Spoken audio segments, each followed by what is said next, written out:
வணக்கம் நண்பர்களே, நான் உங்கள் ராதன் பண்டிட் புதுடெல்லியிலிருந்து.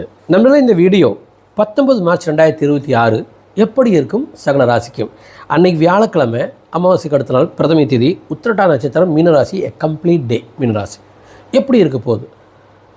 மேசராசிக்கு அவ்வளோ சரியாக இல்லை. உடம்பு மனசும் கவலைப்படுது, வலிக்குது, கொஞ்சம் ஏமாதான் தோத்தரலாம். அதாவது ஜாக்கிரதையாக இருங்க, அவசரப்படாதீங்க, பொறுமையாக காலத்தை கழிச்சிருங்க. இந்த ஒரு நாள் ரிஷபராசியை பொறுத்த வரைக்கும் one of the best day of your life. அதிர்ஷ்டகரமான நாள், தொழில் லாபம், பர்சனல் லைஃப் எல்லாருமே. மிதுன ராசி பொறுத்த வரைக்கும் தொழிலுக்கு அது எக்ஸ்ட்ராடினரி, வாழ்க்கைக்கு எக்ஸ்ட்ராடினரி, ஆனால் அது நிம்மதியாக சந்தோஷத்தையே தராது. கடகராசி பொறுத்த வரைக்கும் பதட்டம் இருக்கலாம், உழைக்கலாம், அந்த உழைப்புக்கு ஏற்ற வாழ்க்கையில் கொஞ்சம் முன்னேற்றம் இருக்க வாய்ப்பு இருக்குது. சிம்ம ராசி டஃப் டே, சந்திராஷ்டமம், கவலைப்படலாம். திருமண வாழ்க்கையிலையோ நண்பர்களுடைய கூட்டாளிகளையோ நீங்கள் பேக் ஸ்டெப் வர வேண்டியிருக்கலாம். கன்னிராசி பொறுத்த வரைக்கும் அந்த 3ஆம் வீட்டில் செவ்வாய் புதன் ராகு எக்ஸ்ட்ராடினரி. 7ஆம் வீட்டில் அமாவாசைக்கு அடுத்த நாள் பிரதமை புதன் சுக்கிரன் சனி சேர்க்கை, மகாலட்சுமி யோகம். அதை நீங்கள் கண்ட்ரோலாக இருந்தீங்கனால் one of the best day of your life.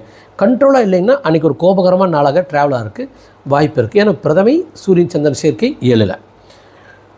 துளாராசி பொறுத்த வரைக்கும் எ மார்வலஸ் டே, வெற்றிகரமான ஒரு நாள், தங்குதடை இல்லாத ஒரு வாழ்க்கை கிடைக்கிறதுக்கு வாய்ப்பு இருக்குது.